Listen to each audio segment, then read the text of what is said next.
Alma y huella. Ya con ese título ya me podía ir, ¿eh? Es genial, qué bonito. Bueno, además voy a añadir ahora invisibilidad, que no estaba por ahí en los papelines, pero alma, huella y, por favor, un poco de agua, si es posible. Vale, alma, huella e invisibilidad.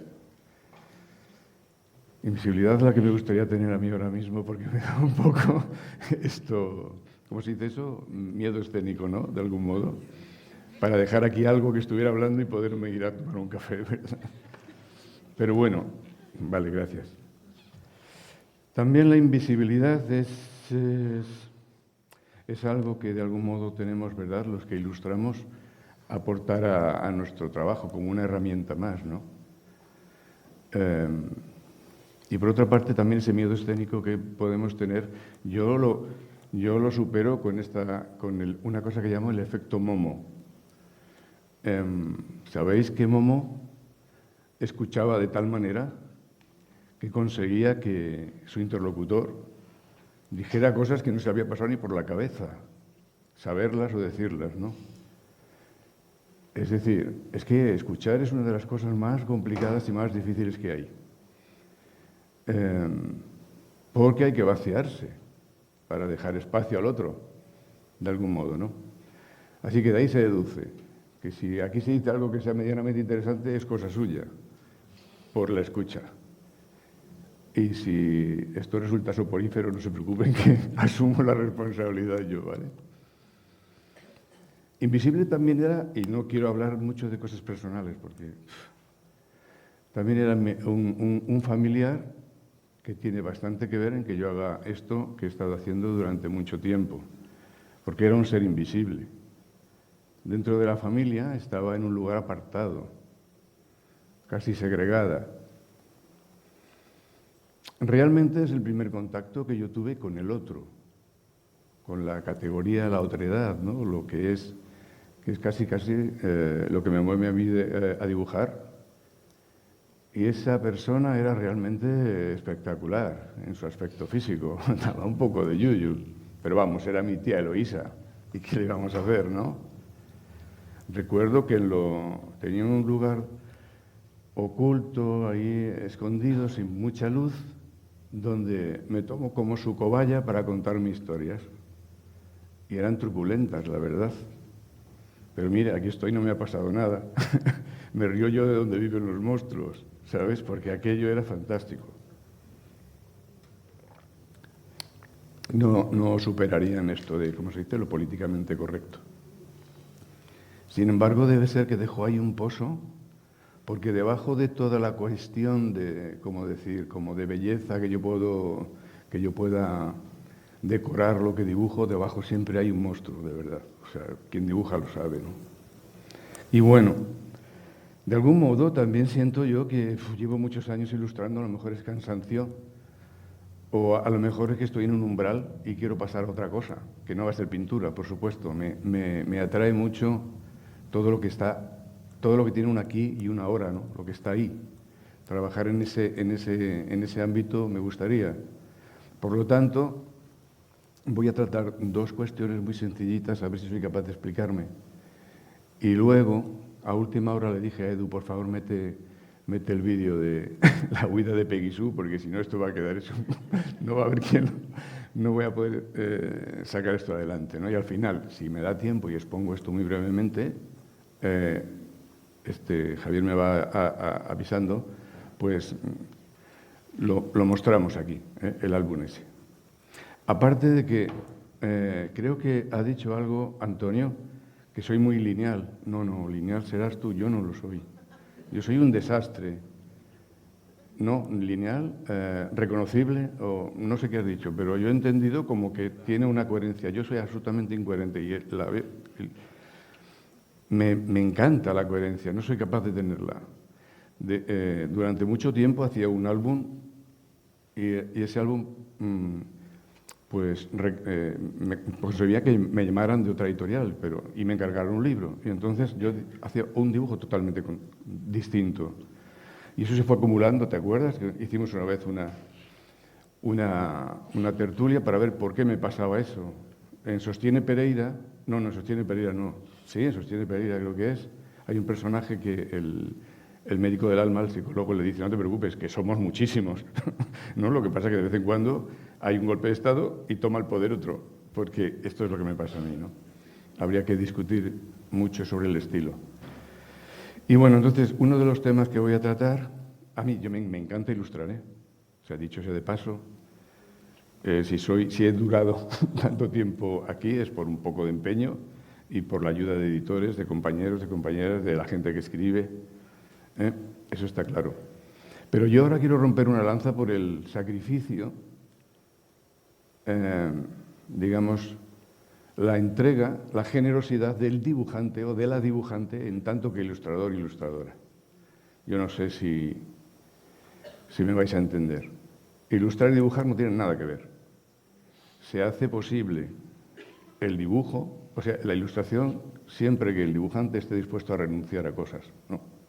Que esté dispuesto a renunciar al propio sentido que tiene el dibujo, que no necesita absolutamente nada para producirse. Por eso he recurrido a garabatos que tenía por ahí y a dibujos que no se han publicado en absoluto, que estaban por ahí por mi mesa o por algunos cuadernos escondidillos por ahí. Y antes de lo de la vaca, solamente hay dos cosas, que son dos carteles que los vamos a ver al final. Vamos a seguir. El dibujo, y claro, como yo no tengo autoridad suficiente, voy a recurrir y espero que lo conozcáis, y bueno, ya lo conoceréis, al fantástico dibujante sudafricano William Kendrick. William Kendrick es una persona de nuestra generación ya. Es un artista multifacético de alguna manera. Hace dibujo, él no pinta, no sabe pintar, no le interesa la pintura. Hace performances y animación. Pero lo interesante también de este hombre, no he traído imágenes suyas. Estas son cosas que estaban ahí de suciedad, que estaban encima de la mesa, de haber limpiado cosas. William Kendrick, lo importante es su pensamiento, que incluye, que expresa cada vez que puede y que incluso además proyecta, o sea, los incluyes en sus dibujos como fogonazos luminosos de ideas que son muy independientes incluso de lo que dibuja. Y él dice que el pensamiento, el dibujo no es ilustrar un pensamiento que se ha acabado de formar en la mente, sino que es el dibujo, un pensamiento que está apareciendo mientras dibujas, ¿no? O sea, tú estás dibujando y entonces ahí aparece la cosa. ¿Y por qué? Pues porque es un lenguaje, no es verbal, claro, no es oral, no es lineal, no es dogmático, se alimenta de cosas que están imprevistas, de ripios, de desechos, de lo que está en los márgenes. La mano que mueve el dibujo es una mano intuitiva, no puede someterse a ninguna idea. Sea esa idea susceptible de articularse como texto o como texto literario o no. Y no estoy aquí planteando una independencia de los compañeros y compañeras escritores y escritoras, ¿no? Porque incluso también debe ser independiente de alguna idea que tenga el dibujante. Hay que dibujar. Por eso, no sé si habrá aquí personal docente, supongo que sí, ¿no? La gente se pone a dibujar. Los niños se ponen a dibujar, lo hablamos ayer con Tobías, y hace así un trazo con el chaval con la mano, o la chavala, y enseguida se dice, pero bueno, ¿y eso qué es? No le podías dar esta forma, no le podías hacer... ¿Te acuerdas, Tobías, que lo hablamos ayer? Ahí ya le hemos puesto el primer freno a sentir, a dejar a comprender el dibujo como un lenguaje, que no es mucho más críptico, claro, pero es un lenguaje, que no necesita otro lenguaje para expresarse. De ahí que esté insistiendo en esta primera parte del sacrificio que hace el dibujante o la dibujante para acabar siendo ilustrador. Tiene que servir una idea, sea propia o sea ajena, ideas maravillosas de escritores o escritoras, incluso de uno mismo, vete tú a saber. pero ya es otra cosa. Porque mientras que se dibuja, no, como decía, se va pensando, ¿no? Se va pensando, se tiene la libertad del error, entra la ambigüedad ahí también, ¿no? Y como es un pensamiento que va apareciendo, a lo mejor con el tiempo, después decimos, pues igual aquí dice esto, pero no hay tampoco por qué explicarlo. De verdad que esto son nada, ¿no? Algunas cosas parecen que ya van tomando algún sentido, a lo que sea, pero es igual.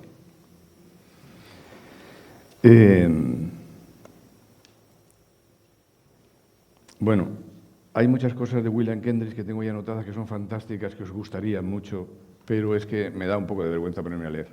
Se van a quedar la mitad en el tintero y luego cuando salga de aquí voy a decir, joder, no he dicho esto, no he dicho lo otro, no he dicho lo demás allá. ¿No? Pero búsquenlo, si ahí tienen todo. Yo lo único que siento es admiración por esta persona, ¿no? También John Berger, en alguna ocasión lo he leído, claro, pero John Berger es alguien más tierno que William Kendrick, que es un dibujante combativo, es un dibujante de agallas, de alguna manera, ¿no? John Berger es más poético. Y viene diciendo algo así como que en mis libros los dibujos no ilustran nada, tienen su propio lenguaje, llegan a donde la palabra no es capaz de llegar. No está bien definido eso. Eso es volver a decir que el dibujo completa lo que le falta a la palabra, pero no tiene por qué completar nada, tiene su propia manera de funcionar. Oiga, que la palabra llegue hasta donde pueda, hasta donde quiera, y que el dibujo llegue exactamente hasta donde quiera, hasta donde pueda, ¿no? De verdad que estos monigotes, que igual estáis viendo por aquí, os aseguro, bueno, que en lo del álbum también, os aseguro que no lo he pensado, no pienso oralmente, voy a hacer esto, sino que son cosas que aparecen y punto. De alguna manera, ¿le podemos encontrar algún significado? Sí. En el dibujo es un juego y el juego, afortunadamente, nos corta la cabeza y deja que el cuerpo funcione, ¿no? De algún modo, el total, ¿no? De verdad que me estoy inventando ahora todo el sentido, ¿eh? Lo juro. Bien. Claro, el dibujante ve. La dibujante ve lo que hay en el mundo. Hay una película muy interesante, El contrato del dibujante, de Peter Greenaway, que hizo en 1982, y que refleja una sociedad, bueno, en el barroco, en 1649, una cosa así. El señor Neville recibe un contrato, y el contrato es hacer 12 dibujos de las propiedades de unos aristócratas, ¿no?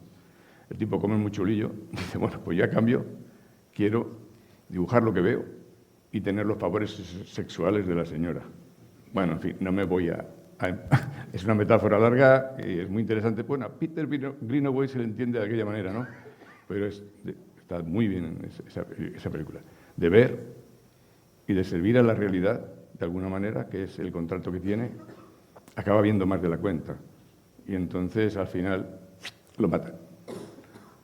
Pero, curiosamente, le quitan los ojos. Bueno, y por otra parte, ya que estamos aquí hablando de lo maravilloso que es dibujar, que todo el mundo... Es curioso. Si tenéis un novio y le queréis decir, estás más bueno que las chirimoyas, por ejemplo, nadie dice, coño, no lo voy a escribir porque no soy Cervantes. Escribe y ya está. Sin embargo, dice, no, un dibujo no se lo voy a enviar porque yo de dibujar no sé dibujar, no, eso no es cosa mía. Pero es un lenguaje igual, dibújalo como puedas, porque lo importante en ese caso es que utilizas una herramienta para decir algo. Esto tiene que ver, esa coacción tiene que ver, imagino, con lo que os he dicho antes, ¿no? Cómo corregimos a los niños o las niñas cuando están dibujando algo que no es nada, siempre es algo. Lo que pasa es que a lo mejor el algo que es no nos interesa. O no lo entendemos, o no lo hemos practicado, o nos ha pasado a nosotros lo mismo, nos hemos coartado esa cuestión. Bueno, Claro, cuando dibujas no sabes lo que te puede salir.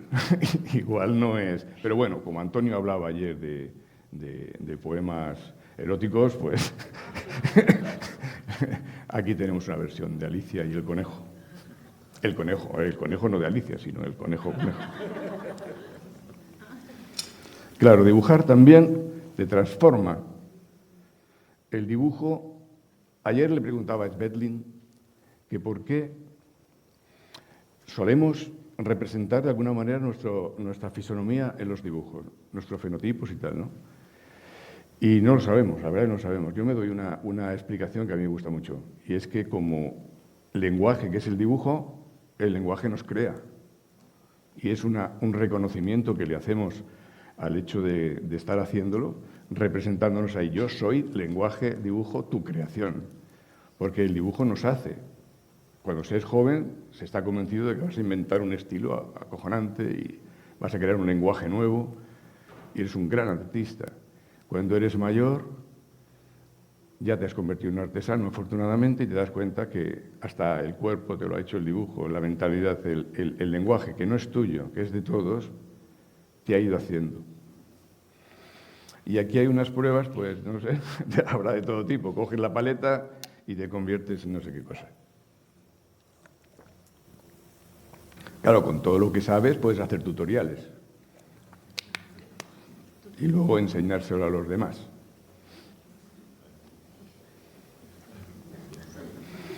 Los personajes, todos los personajes son interesantes, cualquier personaje es interesante.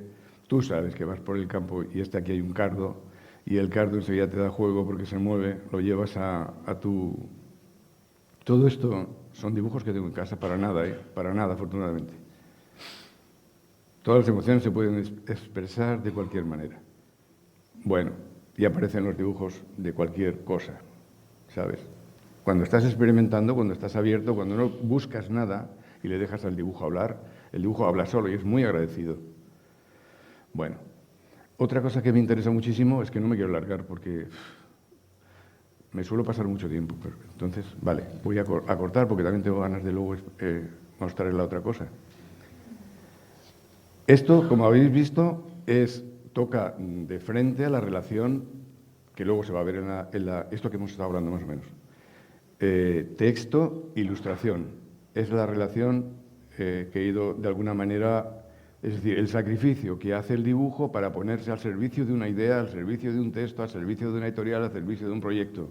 No olvidéis, tenemos una mano que está ahí contenida y estamos creando cosas maravillosas. Ya me creí, con la mitad de lo de Esther tenemos suficiente. Maravilloso, y son ilustraciones, pero tenemos la mano de alguna manera controlada.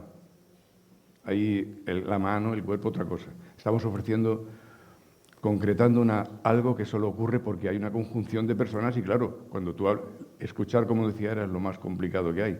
Yo creo que lo intento en el dibujo, escuchar el texto que me llega, escuchar y vaciarme para que pueda entenderlo. Pero en la vida es más difícil, comprendo que en la vida me cuesta más vaciarme y escuchar al otro. Siempre quiero saber lo que me van a decir o que lo mío es muy importante, pero bueno. La otra cuestión, ya que he dicho lo de relación texto-dibujo, ahora es original-copia. Y ahora ya voy a explicar un poco por qué el título de Aura y Huella. Estaba leyendo el libro de Walter Benjamin cuando me pediste, Javier, un título. Y dijo, madre mía, ¿un título? Si yo no sé ni lo que voy a decir, ni lo tengo preparado. Digo, bueno, pues Aura y Huella, y voy a quedar de un intelectual que te cagas. Entonces, ya sabéis que Walter Benjamin es una lectura que había tenido a los 20 años. Pero estaba leyendo también un libro de Byung-Chul Han, que lo conoceréis porque le han dado el filósofo coreano, tan de moda, ¿no? Lo conocéis, ¿no? Bueno. Y estaba hablando de la distancia, de la lejanía, de la cercanía, de todo esto. Y en un momento citaba a Walter Benjamin hablando en concreto de aura y huella, o aura y rastro. El rastro, para Benjamín, era la manifestación de una cercanía, por muy lejos que se encuentre lo que lo ha producido. Imaginaos un indio en las praderas, decía, por aquí ha pasado el general Custer, ¿no? es como la manifestación de una cercanía, por muy lejos que esté lo que la produce. Y aura, para Walter Benjamin, era la manifestación de una lejanía, por muy cerca que esté lo que lo irradia. Por ejemplo, Esther tiene un aura y es necesario que yo lo viva como una lejanía, porque si no, no la entiendo, no la veo, ¿no? Entonces, bueno, Walter Benjamin decía que el libro se titulaba La obra de arte en la era de la reproductibilidad técnica y otros ensayos de arte y técnica y masas. Lo de masas era suyo. Y ahí venía a argumentar que la obra de arte había perdido su aquí y su ahora, de alguna manera, su aura, para reproducirse masivamente y llegar a un público lo más numeroso posible. Claro, y esto lo veía como bueno. Hombre, no bueno del todo. Decía que por fin se había independizado de la percepción de percibirla como con una actitud de culto, y también se había emancipado del ritual, del rito, ¿no? Donde había sido un poco parásita de la situación ritual. En fin, efectivamente, desde el inicio de los tiempos, esto que llaman arte está unido a una ritualidad, de algún modo también, ¿no? Claro, y decía, pero bueno, hablaba fundamentalmente de cine y fotografía. Iban a ser artes de reproducción masivas que iban a tener un poder político potente. Claro, no hay que olvidar que en 1935-36 Hitler era canciller de Alemania y el nazismo explotaba el aura del dictador de una manera tremenda. Y él veía que en ese corroer el aura podía haber algo positivo. Sí. Y luego también explicaba que era muy comprensible, que a la gente le gustaba que le acercaran las cosas, para poder pasar por encima de su singularidad, no tener que perder tiempo en comprenderla. La tengo ahí. Y la copia le garantizaba una especie de dominación sobre ello, ¿no? Ahora hemos llegado a un extremo total de eso, ¿verdad? Total. Pero bueno, tampoco me voy a extender mucho en eso. Lo que quiero decir es que tal vez así me explico que cuando llega a mi casa o a casa una caja con libros nuevos, a la alegría y a la expectación y a la felicidad que me da recibirlos y verlos, luego sobreviene una especie de tristeza, una especie de decepción, que no tiene que ver con el trato editorial que se le haya podido dar a mis dibujos, no. Ni alguna vez pasa, que se mete la pata y tal, ¿no? Y tampoco tiene que ver con un excesivo, ¿cómo decir? Autocrítica, soy autocrítico, pero bueno, ya está. Los que dibujamos sabemos que avanzamos, error y corrección, y eso puede pasar a cualquier cosa. No, la decepción es porque ahí no está el original, no está el proceso, no están las texturas, no está el tiempo que se ha dedicado en hacer. Ha perdido el aura. Todo lo que se reproduce pierde de alguna manera el aura, es decir, la lejanía necesaria para ser vista, sentida, lo ha perdido. Ha perdido su singularidad, solo es una copia de lo que yo conozco, que he vivido. Ahí están mis huellas, ahí está en los originales. Yo soy la caja de resonancia de los materiales, del papel, con quien tengo una relación absolutamente de amor. Y con los materiales con los que, como un troglodita, voy a dibujar encima de... También me corresponde el papel, aunque lo rompa, aunque lo explote, Está todo dentro de un proceso que son capas de tiempo, capas de sedimentos. Cada capa es una huella que sirve de soporte a la siguiente. Todo esto está ahí, que también, claro, nos lleva un poco a lo que decía antes del dibujo, ¿no?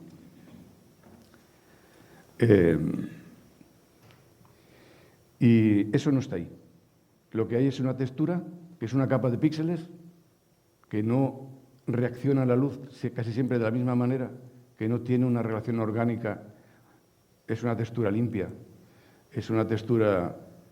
No es, yo las he visto encima de mi mesa y son sucias, están llenas de...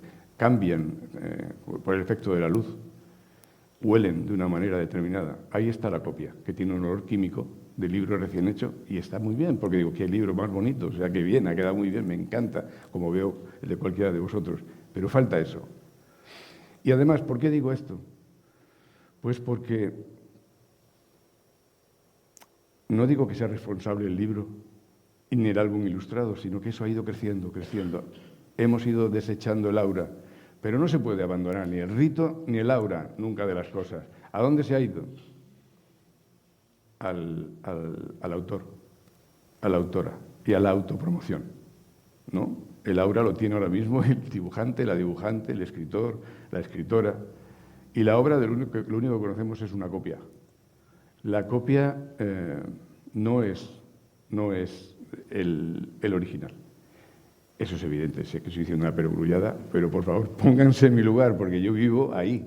Yo no soy un trabajador digital y entiendo perfectamente. Incluso los ilustradores e ilustradoras que trabajan digitalmente también tienen esa sensibilidad algunas veces de transmitir algo como de texturas, ¿no? Debe ser que yo estoy un poco más en algo que sale del papel, de algún modo, ¿no? Necesito que salgan del papel las cosas. Y que esto era algo con lo que yo quería representar el hambre en Gaza, el hambre por ahí. Así tenía que haber venido. Son dibujos sucios, texturas sucias. Estás ahí, el alma de quien lo hace se queda impregnado en el papel.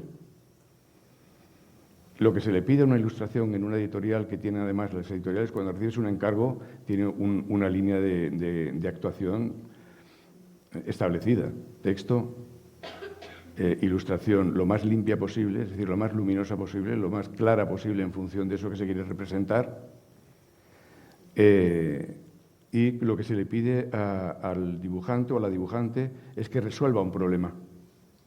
Está de alguna manera aparcando su alma de dibujante para realmente acercarse al de diseñador o diseñadora, que resuelve problemas. Aunque sea muy poética la imagen, aunque sea muy dulce, es resolver un problema que ya está planteado previamente, que lo plantea el texto, de algún modo, ¿no? Y el dibujo lo que tiene que hacer es plantear problemas, no resolverlos. Bueno, cosas que están por ahí, un autorretrato.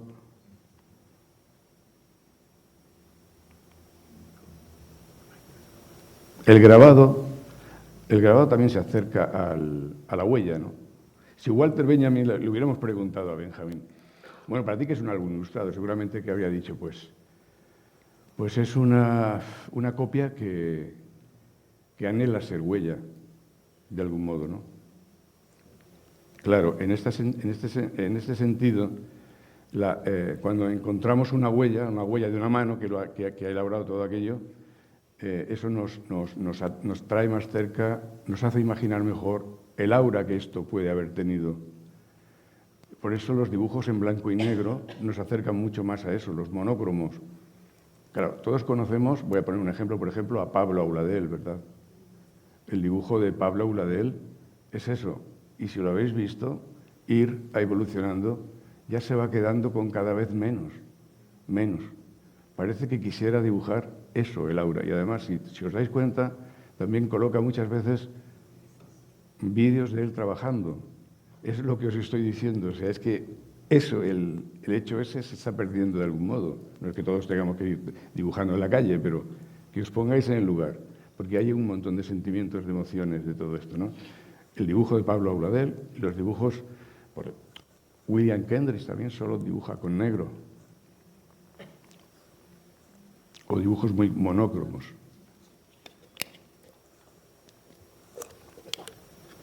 Parece que tienen que son más huellas del aura que puede tener cuando estaba ahí delante, ¿no?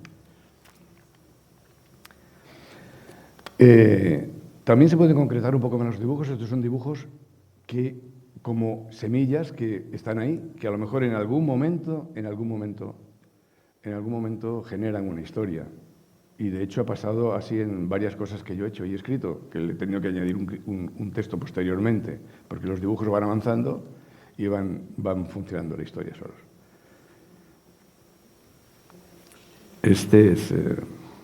Son dibujos sin mucho sentido. Es que a los extremeños nos gustan los animales. Empezamos por el cerdo y los jamones y acabamos con los bichitos.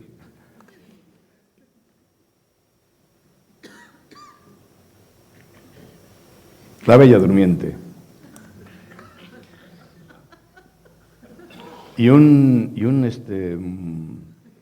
¿Cómo era? Fuseli, el pintor aquel que pintó La Pesadilla. Es una mujer durmiendo y tiene aquí un mono y hay una yegua que aparece, Nightingale, una cosa así, no sé inglés. Esto también son historias que están ahí esperando. No sé qué quieren decir. Aparecen dibujos y no sé qué quieren decir. Voy a esperar, voy a escucharlos. Aquí ya hay una intención. A ver, los dibujos, los garabatos han desaparecido. Aquí ya estoy como ilustrador. Entonces, partiendo de imágenes igual, imaginaos que tengo todo un libro dibujado, luego qué difícil si no encuentro las palabras. Habrá que recurrir a alguien, Antonio, a los Antonios, a todos los que hay por aquí. Pero si no, y le quieres dar tiempo, están ahí, porque se están... La primera vez que escribí un texto, lo presenté a un concurso y bueno, estaban amigos en el jurado, que yo no lo sabía. Y yo dije, tardé 5 días en escribirlo y menos todavía en hacer unos bocetos y presentarlo. Y dije, madre mía, qué pedazo de escritor. Y me dijeron, pero ¿cómo has podido escribir una cosa tan mala, por favor? O sea, que decir, que necesitamos tiempo, ¿no? Que se vayan haciendo las cosas y sobre todo los que no tenemos herramientas. Pero bueno, a que ya está contando algo. Igual solamente es cuestión de ir enlazando un dibujo de otro, yo qué sé. De hecho, en el Jinete Azul hay un euro que no tiene palabras. Y Rizoma, en el 20 no sé cuántos, le dieron el Lazarillos y no tiene tampoco ninguna palabra, lo que pasa es que no lo he publicado. Esto, solo sé que aquí hay alguien que le gusta mucho la música, que creo que es este enanito que hay allí, detrás de la... que me gustaría que fuera tío de ese niño, pero ya veremos. Y entonces todo este artefacto que coloca aquí es para oír la música del agua. No sé más. Bueno, uno no deja de meter el dedo en la llaga todo lo que puede, ¿eh? ¿Sabes? Aquí tenemos un personaje que podemos asociar con Ayuso, con Peineta, ¿verdad? Tenemos un personaje que podemos... Bueno, tiene cara de Buster Keaton, pero en realidad es Abascal, aquel de allí, ¿no? Y luego, claro, la liebre. Por cierto, hay una exposición, me voy a tirar ¿cómo se llama? La Fundación Comillas, que se titula Ánima Liebre, que prácticamente la vemos aquí poner banderillas, allí también pone banderillas. El empresario con el puro, el artista, siempre somos unos burros, por supuesto, pintando. ¿Verdad que sí, Beatriz? Totalmente. Bueno, este es el... Anda, no sabía que lo tenía. Este es el que no tiene palabras. Y ese soy yo, es un autorretrato, ¿eh? Es una historia que cuenta que un tipo... No, el perro, y esos son mis perros. Bueno, antes de que muriera, ya han muerto. El perro pequeño es un perro que me endilgó mi hija a traición y que vivió conmigo toda la vida. Y entonces, aquí cuenta que descubre algo extraño en el suelo, que es una especie de rizoma, se llama rizoma, o sea, de tubérculo, Él lo acoge, yo lo acojo. Fijaos si hace tiempo que no tengo ni la barba blanca. Y eso está ahí durmiendo. Y a la mañana siguiente esto ha crecido brutalmente. Bueno, se llama rizoma y es una historia sin palabras. La querían en Calandraca, pero le dije, espérate que voy a ver si le pongo un texto. Y lleva ahí como 4 años sin... Esto es un cartel de... ¿Cómo se llama esto? Bueno, el Salón de Otoño del libro de Madrid, que me encargaron. Y la verdad es increíble qué equilibrio tienen que tener las cosas. O sea, el peso que soporta el pájaro para que la composición no se deshaga, de algún modo, ¿no? Es el contrapeso. Y este es para lo que yo creo que sirve un libro, ¿verdad? Yo creo que está casi todo dicho si miramos las patas de la niña. Es para lo que sirve un libro. Cualquier libro. También cualquier dibujo, de algún modo, ¿no? Para despertar el animal que tenemos dentro, ¿no? De algún modo. El animal, cuando digo animal, no digo un bruto que vaya tirando las cosas una a otra, sino que recobre otra vez el pulso y que nos liberemos de la domesticación, de algún modo también, ¿no? Y creo que la literatura puede, no toda, porque hay también literatura que sigue el aire de las cosas y no se plantea nada. Pero es difícil, casi siempre cuando está delante de un papel tratando de transmitir una idea, lo primero que tiene que hacer es escuchar, ¿no? Y como decía antes, vaciarse, que efectivamente es lo más difícil, porque si tienes ideas previas de todo, primero traicionas al dibujo, te traicionas a ti, y estás además proyectando solo algo hacia el futuro, y no estás viviendo el ahora en ese momento. Esto sí también tiene algo de proyección, claro, porque tienes que buscar una imagen. Esa imagen era para un cartel también de una feria del libro de Salamanca. Y no sé si hay algo más, creo que no. Entonces ahora no sé cómo se pasa al otro. En un viaje por Extremadura, nuestra Extremadura del alma, estaban por ahí los... Cuidado, momento de emoción. Cuidado. Estaba por ahí, bueno, pues veías vacas tumbadas por ahí por las dehesas. Y empecé a dibujar, Empecé a dibujar, no tenía historia. Tienes un rumor, algo que te dice, aquí puede haber algo. Puede ser que te tomes toda la molestia de dibujar no sé cuántas que son ilustraciones que no sean, que luego no lleguen a nada y tal, no importa. Es que no importa. O sea, un dibujante nace pobre y muere pobre. O sea, y tiene que pasar hambre. El hambre es muy necesario. Ya lo decía Simone Weil. Hay 2 pájaros en una rama, uno mira y el otro come. El que mira es el que tiene atención al mundo, ¿no? Aunque no coma. Y también Simone Weil aconseja el hambre del alma, que es una manera de eliminar la capa adiposa de porquería estúpida que tenemos, de las que nos estamos alimentando, ¿no? Eso está bien. Las guardas, un titulillo. Y bueno, no lo quiero destripar, pero bueno, más o menos lo que ocurre aquí es que hay una voz en off, como en las películas, de alguien que va narrando que va en un tren y que ahí conoció a Peggy Sue. Y alguien le dice, ¿y tú qué hacías en un tren? ¿Qué iba a hacer en un tren? Pues en un tren lo que hago es vivir la aventura. ¿Y quién es Peggy Sue? Pues ¿quién va a ser Peggy Sue? Peggy Sue es una vaca. Y dice, es una vaca que no sé si era porque yo iba tocando la armónica y atraía el sonido, o era el tren que le atrajo como un imán, o qué, o que iba huyendo de los matarifes, también puede ser, que el caso es que allí la tenía. Metidas queriendo subir a mi, ¿cómo se llama esto? A mi vagón. Claro, no la ibas a dejar ahí. Parece un poco excesivo que una niña tan pequeña pueda tirar esa vaca, pero la solidaridad hace milagros, ¿sabes? Ni vértebras mal, ni lumbago, nada. Tiras para arriba como puedes.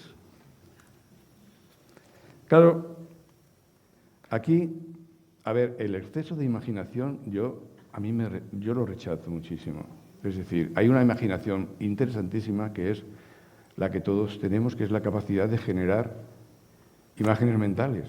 Algunas veces incluso te planteas, ¿y para qué ilustrar si todo lo que lees, si todo lo que oyes lo puedes imaginar? Y además, es decir, construir imágenes, representar en la cámara oscura de la mente, en ese cine que tenemos ahí. Y además, ¿cómo hacemos eso? ¿Por qué te imaginas la princesa, el caballo, el bosque? Porque todos, todas, hemos tenido un contacto con la vida, nos ha dado, hemos tenido percepciones del mundo a través de los sentidos. ¿Qué es la percepción? Pues el registro de lo que captas más tu emoción en ese momento. Todo eso se guarda en una especie de envoltorio y tienes ahí en ese no sé dónde está, en la nube. Los que vivimos como con pajas sobre la cabeza, en la nube. Entonces, cuando tienes que imaginar, imaginas con ese material. Es decir, imaginas contigo. De alguna manera expones ahí tu interior o tus experiencias. Ya por eso simplemente leer de alguna manera, y no es una cosa para animar a la lectura ni nada, es crear de algún modo. Entonces, ¿para qué necesitamos dibujos en los libros si yo lo puedo ver todo, verdad? Esto me lo planteo muchísimas veces. Claro, no, tú y yo sabemos, Esther y Bethlehem y todo, que además y Natal, que damos historia con los dibujos también, ¿no? Generamos tal. Bueno, pues lo que estaba hablando de un exceso de imaginación. No, yo creo que se pueden entender realmente una vaca y una niña. Incluso aquí el texto dice que ella pensó que tenía un corazón muy animal, ya estamos con lo mismo, y que ella podía tener un corazón muy humano. Siempre he planteado que el lenguaje no es algo que hayamos inventado los humanos o las humanas, sino que debe ser polvo de estrella que está ahí para todo lo que está vivo. Porque además la evolución, Darwin sí, ¿vale? Pero también hay otra gente que dice que no es la teoría del más fuerte y ese tipo de cosas, sino la colaboración y el lenguaje, lo que ha hecho crecer el mundo, ¿no? De algún modo. No me acuerdo de la que lo dice, ya vendrá. Sí, y es verdad, es cierto. Si no hay lenguaje no puedes comunicarte con otra cosa o con un semejante. Y semejantes somos todos, todo lo que tiene vida, de alguna manera. Entonces, y luego es lo que genera la comunicación. Y el lenguaje, el primer lenguaje, ¿sí? ¿Que sigamos? Vale, que me enrollo. Bueno, pues llegaron a esa granja que está contando ella. Ah, no, perdona, que me lo he saltado. Ahí se entienden. Entonces la vaca le empieza a contar a la niña que vivía tranquilamente en una granja, ¿no? Hasta que un día llegó un camión y las metieron ahí a todas las que cabían y algunas más. Y ella pensó, fantástico, nos vamos de excursión, a ver, el guiño hacia la infancia. Nos vamos de excursión, nos vamos por ahí a pasarlo muy bien, y las llevaron a un sitio muy extraño. Pero como son tan obedientes las vacas, pues nada, se pusieron en fila y empezaron a pasar. Claro, aquello era un matadero, ¿verdad? Sí, ya está dicho. ¿Veis allí a nuestra amiguita todavía viva asomándose por allí? Era el lugar donde se convierten en hamburguesas a los animales, ¿no? Y eso. Claro, la vaca hizo lo que haríamos cualquiera. Salir huyendo. Mira, de acá por fuerza tenemos que estar defendiendo todo lo que esté vivo, incluido lo nuestro, claro. Hay que ser empático primero también con nosotros mismos, ya que nos han regalado la vida. Si fuera nuestra y hiciéramos, bueno, pues podemos prescindir de ella, pero como... Bueno, pues sí, echó a correr y había que trazar algún plan. Algo tendríamos que pensar, porque tú ahí sí no puedes vivir, chiquilla, y ya está, tuvieron un plan estupendo. Vamos a ponernos a trabajar lo primero. Y se contrataron en un restaurante vegetariano. Claro. Por lo menos ahí estaban a buen recaudo, ¿no? Y fíjate las ganas de vivir que tendrá la vaca, que lo hace como si lo hubiera hecho toda la vida. ¡Buah! Y también, claro, había que sacar mucho dinero. Hicieron en la calle, pues trabajaron haciendo equilibrios, tocando la armónica, y como la gente es tan buena, pues le ofrecían algunas moneditas y tal. No me digáis cómo puede subir una vaca ahí, yo sé que es imposible, pero bueno. Por la noche, si tenían un sobrante, pues un motel de carretera de esos de las películas norteamericanas, de las road movies, pues estupendo. Pero si no, pues también dormían al fresco. Entonces hacían el recuento y decían, a ver, ¿por dónde vamos a seguir mañana? ¿No? Vamos a ver lo que nos queda, etcétera, etcétera. Y recibían la ayuda de la gente. Bueno, no, los sueños eran preciosos. Porque claro, lo que habían diseñado es ir a India, que es donde la vaca podía vivir en paz. Hay una vaca, pues, lo que hacía mi padre, me acabo de acordar, cuando yo era pequeño, mi padre hacía una cosa así.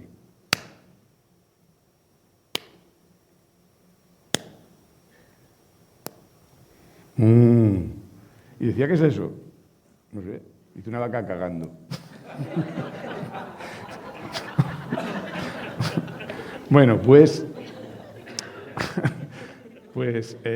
las vacas ahí están en toda la India, tienen todas aquellas sus creaciones, de sus obras de arte por todos lados, y no necesitan envolverlos en una lata y decir merda de artista, como, bueno, pues soñaban, claro, por la noche soñaban que vivían en la India de la puta madre.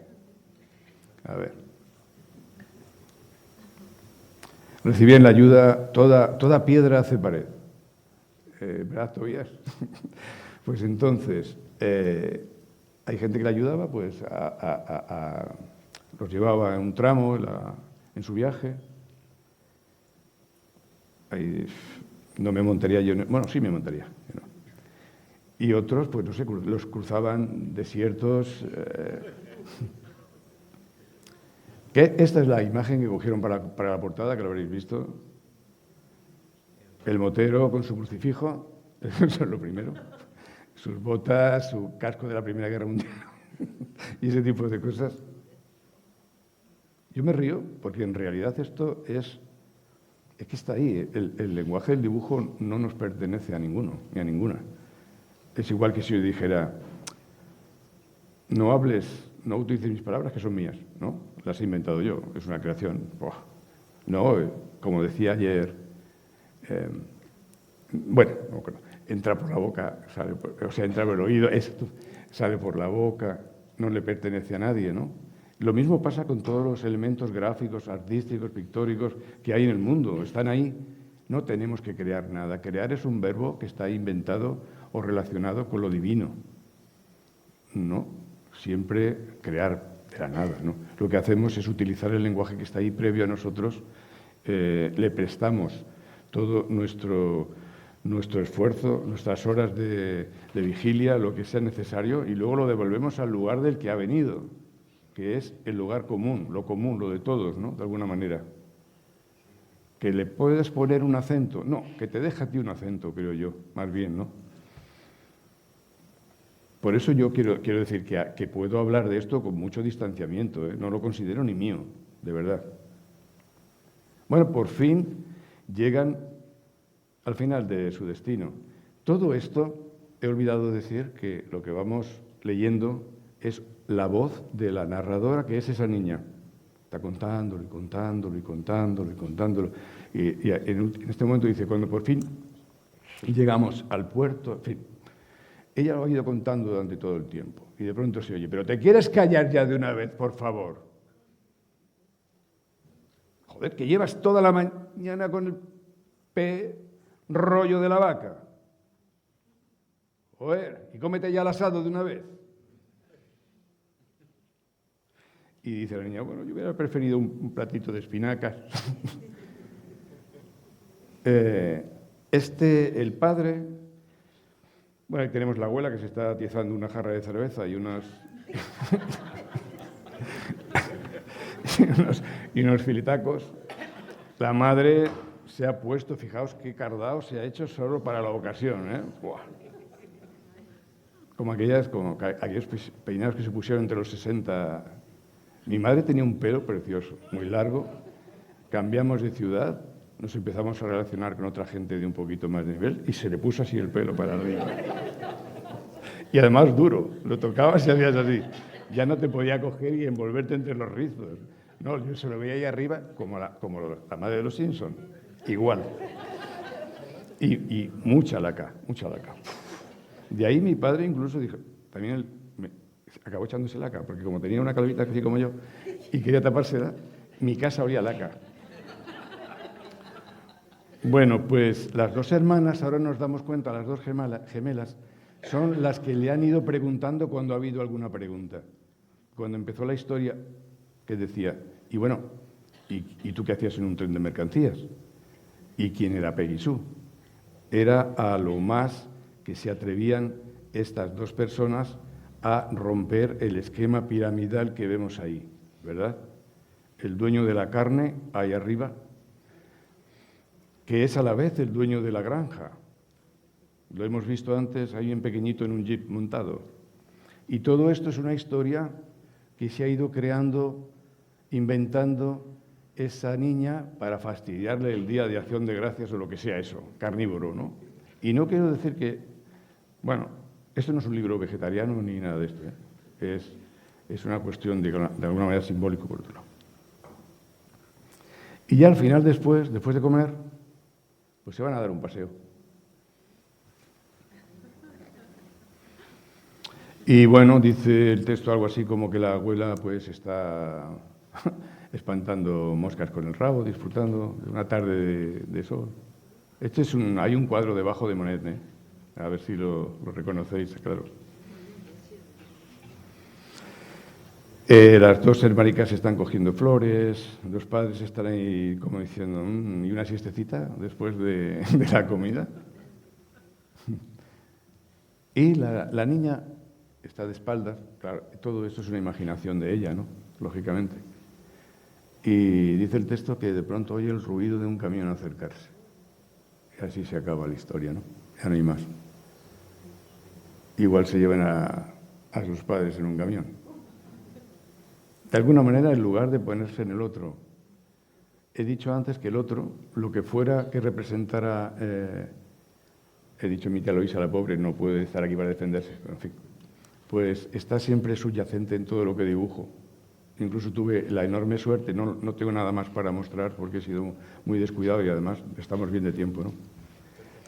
Pues un largo viaje no lo recomiendo por mí, ni por mis dibujos, me da exactamente igual. En todo caso, por el texto del autor, del escritor. Y sobre todo porque es un libro para reflexionar en clase, ¿no?